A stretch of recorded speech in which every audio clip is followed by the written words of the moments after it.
Tarde, povo! Ótima sexta-feira para todo mundo. Estamos aqui na minha segunda live. Vamos arrumar as cositas por aqui. Parece que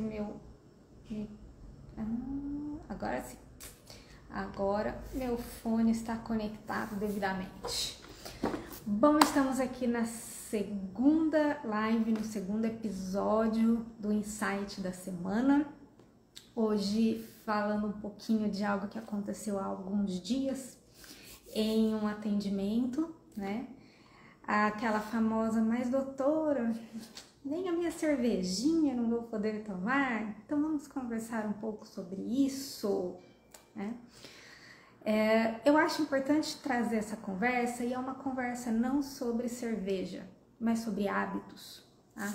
Como é difícil a gente mudar hábitos e o tanto que é importante a gente pensar no porquê que às vezes a gente tem que abrir mão de algumas coisas pensando em tratamentos, pensando na nossa saúde, né? Quando a gente olha pro desenvolvimento das doenças, né, pelo processo de adoecimento, de acordo com o Ayurveda, e também quando a gente avalia isso pela medicina moderna, também pela ciência de saúde moderna, muitas das vezes a gente entende que aquela doença, aquele problema de saúde que está se manifestando naquele momento, na verdade ele vem se construindo ao longo de anos, por causa de alguns hábitos, de algumas rotinas, de coisas que a gente vem fazendo ao longo dos anos e que não são saudáveis e que não são adequadas. Então, esses hábitos, essas rotinas, essa alimentação, essa coisa que a gente vem por anos mantendo, vai de alguma forma prejudicando o nosso organismo, viciando os nossos doshas, atrapalhando os nossos tecidos, atrapalhando o funcionamento dos nossos órgãos. E às vezes se manifesta primeiro em pequenos sintomas que a gente não dá muita atenção. Esse pequeno sintoma vira uma coisa um pouco maior, aparecem outros sintomas, isso vai se somando e vira uma doença, que depois pode ter complicações. E aí, para a gente fazer esse caminho inverso, é bastante complicado, né? Porque foram anos construindo um processo de adoecimento e que a gente, nessa coisa meio imediatista, quer resolver em dias ou semanas. Ultimamente, as pessoas querem a pílula mágica para resolver na hora, né? Então, quando a gente passa por uma avaliação de Ayurveda, esse processo de adoecimento, ele tem que ser bem compreendido, né? Um bom profissional de Ayurveda, um bom terapeuta de Ayurveda, ele vai tentar entender como que esse processo começou, onde está a raiz do problema, o que fez primariamente um dosha se desequilibrar, se agravar e de repente sair do seu local de origem e provocar problemas em outros locais e virar uma doença, né? Onde que isso tudo começou? E quando se identifica que o começo de tudo está lá nos nossos hábitos, não tem como a gente tratar, a gente resolver o problema sem retirar a causa, sem retirar aquele hábito ruim. Tem uma frase que na internet as pessoas atribuem muito a Einstein, mas pesquisando, né, eu gosto muito aí de frases de impacto, eu ponho todo dia no meu Instagram. Eu descobri que a frase não é dele, eu só não descobri ainda quem foi que falou essa frase. Mas ela diz que nós não conseguimos resolver um problema na mesma condição em que ele foi criado. E isso vale para as nossas condições de saúde, para as nossas doenças. A gente não consegue resolver uma doença na mesma condição em que ela foi criada. Então, uma vez que a gente entende qual é o hábito ruim, a gente tem que eliminar aquele hábito. E se a gente se recusa a fazer isso, a gente está incidindo mais uma vez em uma das principais causas de doença descritas nos clássicos do Ayurveda.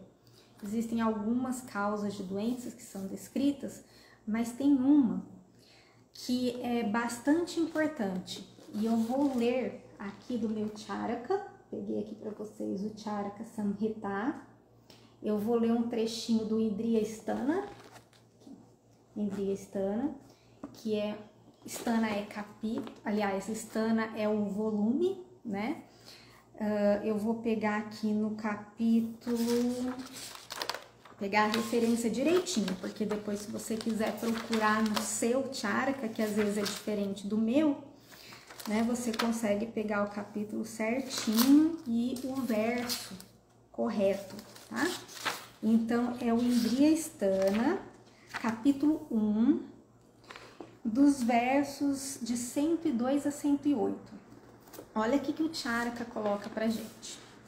Uma pessoa cujo intelecto, paciência e memória estão falhos, sujeita-se a si mesma à blasfêmia intelectual, em virtude de sua má ação. Esta blasfêmia intelectual aumenta todos os doshas. A estimulação forçada das necessidades naturais e a supressão daquelas já manifestadas, a exibição de força indevida, o excesso de atividades sexuais, a negligência quanto ao momento do tratamento, a iniciação da ação em momento inadequado, ou seja, a não utilização, a utilização excessiva e a incorreta utilização das terapias, a perda da modéstia e da boa conduta, o desrespeito por pessoas respeitáveis, o prazer por objetos prejudiciais, recorrer a fatores que são responsáveis por causar loucura, movimentos sem qualquer relação com a propriedade temporal ou local, amizade com pessoas que realizam ações não virtuosas, afastar-se das atividades saudáveis, as más intenções, vaidade, medo, raiva, avareza, ignorância, intoxicação e confusão, ou as más ações que surgem destas atitudes ou de outros atos físicos originados de rádias e tamas, constituem blasfêmia intelectual, que leva à causa de várias doenças. Blasfêmia intelectual. Vamos tentar resumir esse monte de coisa que eu li aqui? Blasfêmia intelectual, que em sânscrito é chamado de prajnaparada, nada mais é do que a gente saber o que é ruim, saber o que é errado, saber o que é inadequado e continuar fazendo. Então, se a gente sabe que aquilo não é bom, que aquilo vai me causar um problema, que aquilo pode me causar uma doença, por que eu vou continuar fazendo, né? E isso é uma grande causa de doença, insistir no erro. Por isso, quando um profissional da área da saúde, qualquer que seja ele, fala para o paciente, para o cliente, olha, você precisa parar de consumir bebida alcoólica, você precisa diminuir o seu consumo de açúcar, você precisa parar de comer coisas pesadas à noite, você precisa dormir mais cedo. Não é porque a gente quer judiar, não é porque a gente quer colocar uma vida de restrições para aquele paciente, mas porque a gente sabe que aquilo é que está causando o problema de saúde. E quando as pessoas têm hábitos muito ruins, é extremamente difícil de mudar. Hábito é uma das coisas mais difíceis da gente mudar. Que são coisas que a gente vem fazendo por muito tempo e que de repente virar essa chave pode significar uma mudança tão grande na vida da pessoa que ela não sabe nem o que ela faz no lugar.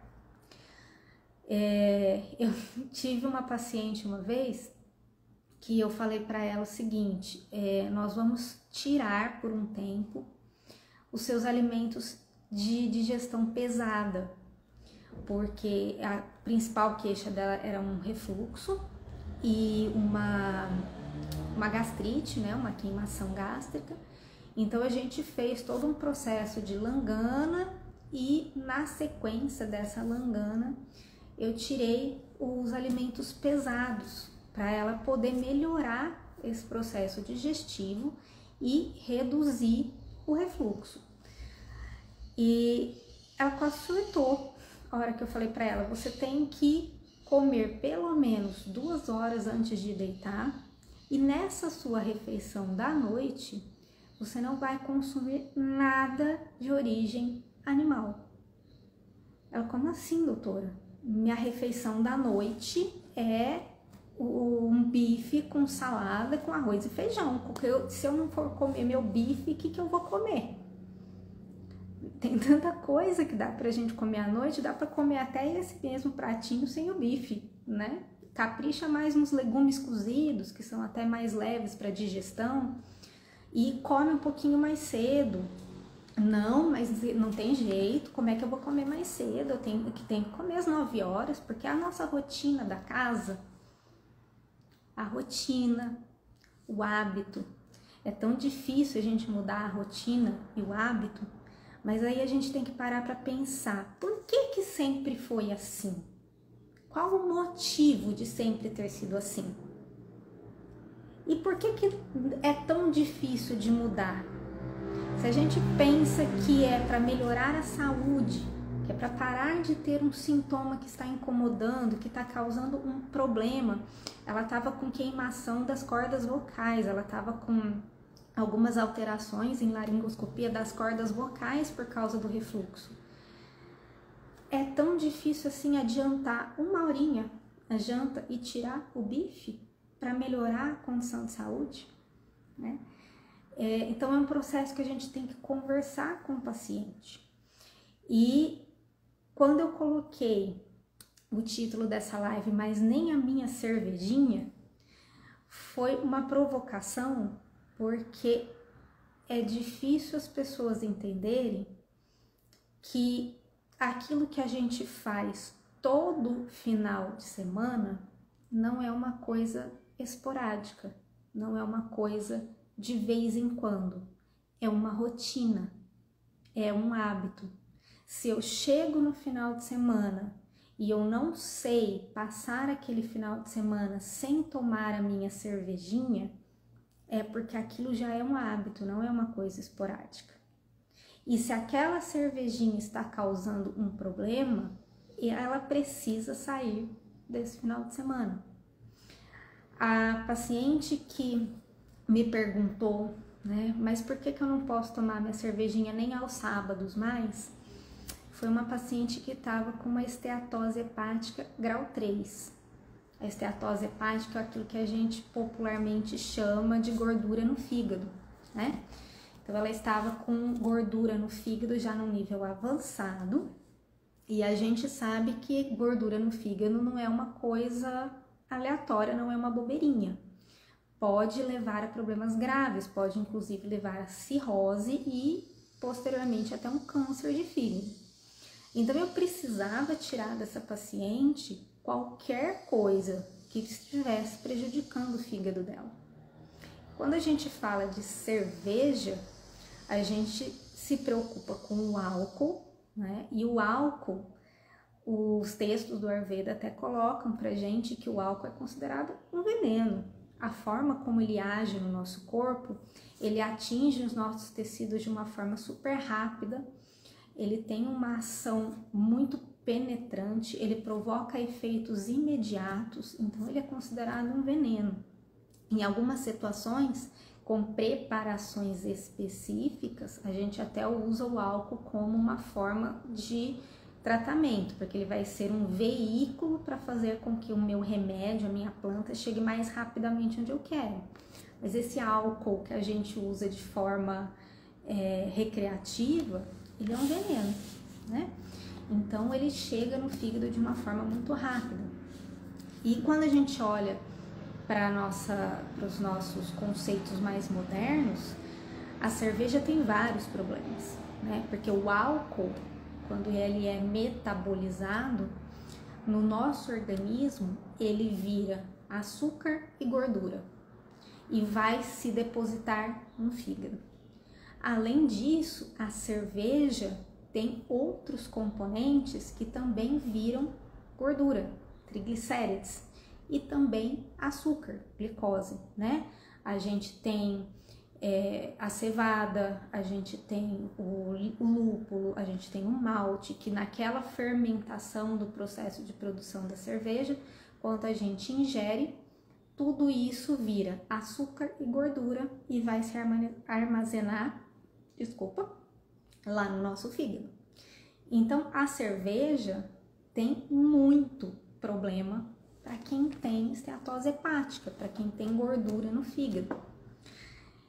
E a partir do momento que eu quero tratar essa situação, que eu quero tentar reverter uma condição de esteatose hepática grau 3, que não é pouca coisa. Eu comentei com essa paciente específica, olha, você tá um passinho para virar cirrótica, né? Não basta eu fazer um controle puramente da alimentação. Eu preciso também tirar o álcool, eu preciso tirar a cerveja e tudo aquilo que vem junto com a cerveja. Ou alguém aqui vai falar para mim que faz um churrasquinho em casa, toma cerveja e come salada de alface. Não vai comer uma carne, não vai comer um petisquinho ali de queijo, um salaminho. Então, a cerveja ela não vem sozinha. Ah, mas não é no churrasco, é no momento ali que a gente senta com a família e vai beliscar alguma coisa. Vai beliscar o quê? Os petiscos que são beliscados junto com a cerveja, normalmente também são petiscos mais pesados. Então a gente precisava tirar a cervejinha, não tinha jeito. E ela ficou bem receosa quando eu falei, até a cervejinha nós vamos tirar. Ela falou pra mim, eu não vou conseguir. Eu não vou conseguir, não tem jeito. Eu faço o que a senhora quiser, mas eu não fico sem minha cerveja. Aí a gente já saiu de um ponto de hábito para um ponto de vício. Como é que a pessoa fala que não consegue viver sem aquela determinada substância? Que nem é uma substância que é essencial para a nossa saúde, para a nossa sobrevivência. É porque já virou vício. E quando eu perguntei se ela tinha algum vício, ela falou para mim que não. Ela nunca parou para perceber como aquilo era um vício.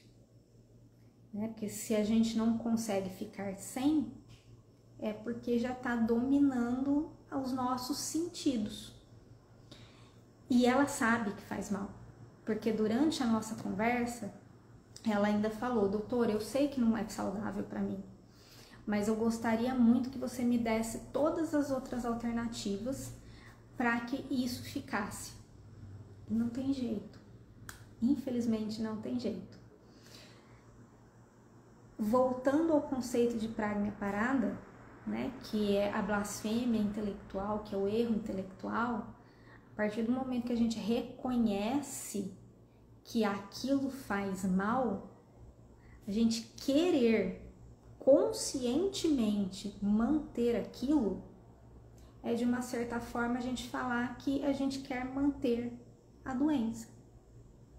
Saber o que faz mal e não querer interromper, conscientemente manter aquela atitude, manter aquele hábito, é um fator de adoecimento. Por isso, a gente precisa pensar sempre naquelas coisas que não são boas, que a gente não deveria estar fazendo não deveria estar consumindo, de forma consciente, tratar tudo isso. Tem muita coisa que às vezes a gente faz sem nem prestar atenção, né? De tão habitual, acaba sendo igual escovar os dentes, que a gente acorda de manhã e escova os dentes, e é capaz que depois, se ao longo do dia ficar pensando, né? Nossa, será que eu escovei meus dentes hoje? A gente nem lembra. E tem coisas que a gente faz assim também, meio no hábito, sem pensar. As nossas atitudes precisam ser conscientes. A gente precisa prestar atenção no que a gente está fazendo. Porque o nosso corpo também se manifesta, ele responde a tudo que a gente faz. E quando a gente toma atitudes conscientes, a gente consegue prestar atenção e perceber a resposta que o nosso corpo está dando. A partir desse momento que a gente tem condutas conscientes, é muito mais fácil evitar o erro intelectual, a blasfêmia intelectual. É mais fácil evitar pragnya parada. Não tô aqui querendo ser hipócrita, né? Pode virar para mim e falar, quer dizer então que você não bebe, não faz nada de errado. Não é isso, tá? Eu tenho os meus erros, eu tenho as minhas falhas, tanto é que periodicamente eu também passo pelos meus tratamentos. Eu tomo uma cervejinha de vez em quando, eu gosto, é um sabor que me agrada, eu gosto do paladar da cerveja, não é nem por questão do efeito do álcool, mas o paladar da cerveja me agrada. Mas não saio tomando cerveja todo final de semana, né? Tem aqueles momentos de lazer, de confraternização, de família, mas eles são realmente esporádicos, eles não são hábitos, né? E eu fiquei por quase 10 anos sem colocar uma gota de álcool na boca por opção. Se eu precisar disso de novo, vai ser super tranquilo. Então não é uma coisa que assim me prende, me vicia. Da mesma forma como eu fiquei também por quase 10 anos sem comer carne. Foi um período que eu aprendi a comer muita coisa que eu não comia. E hoje, se eu peço para algum paciente ficar por um tempo só sem comer carne vermelha, sem comer gordura, por causa de um processo de tratamento, às vezes é uma das coisas mais difíceis que aquela pessoa tem que fazer. Agora, eu não vi ninguém reclamar para mim se eu falar que não pode comer legumes, até porque eu nunca tirei legume de ninguém, um ou outro especificamente, por causa do processo de tratamento, sim, mas ninguém reclamou. Agora, da cerveja, da carne, as pessoas reclamam, porque são aqueles hábitos prazerosos, né, que as pessoas querem e sabem que não são tão saudáveis e mesmo assim querem continuar fazendo. Então nós precisamos parar para pensar nisso, né? Por que é tão difícil assim abrir mão de coisas que a gente sabe que estão nos fazendo mal? Por que a gente continua incorrendo no erro intelectual, no pragnya parada? É a questão da gente tomar atitudes conscientes, a gente parar para prestar atenção no que está fazendo mal e corrigir. E normalmente esses pacientes que são mais rebeldes assim, né, que falam que eu não tem jeito, não vou conseguir ficar sem a cerveja, não vou conseguir ficar sem comer carne à noite, não tem jeito, se restringir minha vida eu não vou conseguir fazer. São pacientes que acabam abandonando o tratamento, né? Porque eles querem, na verdade, aliviar sintomas, mas resolver o processo de adoecimento é difícil, porque a gente tem que tirar aquilo que foi a causa. Significa que essas pessoas, por exemplo, vão passar o resto da vida sem consumir essas determinadas substâncias? Não. Mas elas precisam, pelo menos, passar pelo processo do tratamento, para a gente tirar a causa do adoecimento e depois fazer pequenos ajustes. Olha, dá para voltar a consumir, desde que você entenda que vai ser um consumo esporádico, não pode ser uma rotina, mas até por esse período de tratamento acaba sendo difícil. O processo de início de tratamento, pelo menos da forma como eu costumo fazer, é quase que uma terapia, porque eu preciso fazer com que os meus pacientes entendam o porquê daquilo tudo, e não que simplesmente, nós vamos fazer aqui um detox, nós vamos desinflamar seu corpo. Não, não é isso. Nós vamos fazer um processo de tratamento para a gente remover todas as causas do seu adoecimento e tentar, de uma forma bem objetiva, resolver a doença e não simplesmente mascarar seus sintomas. Se a gente consegue resolver esse processo, depois a coisa fica um pouquinho mais maleável, mas sempre com a consciência de que aquilo tudo que a gente tirou é a causa do seu problema. Se você voltar a consumir de uma forma não consciente, de uma forma exagerada, o seu problema vai voltar. Por isso, quando a gente passa no processo de tratamento, quando eu entrego um protocolo de tratamento de Ayurveda para um paciente e eu falo não, nem a cervejinha, é não, nem a cervejinha.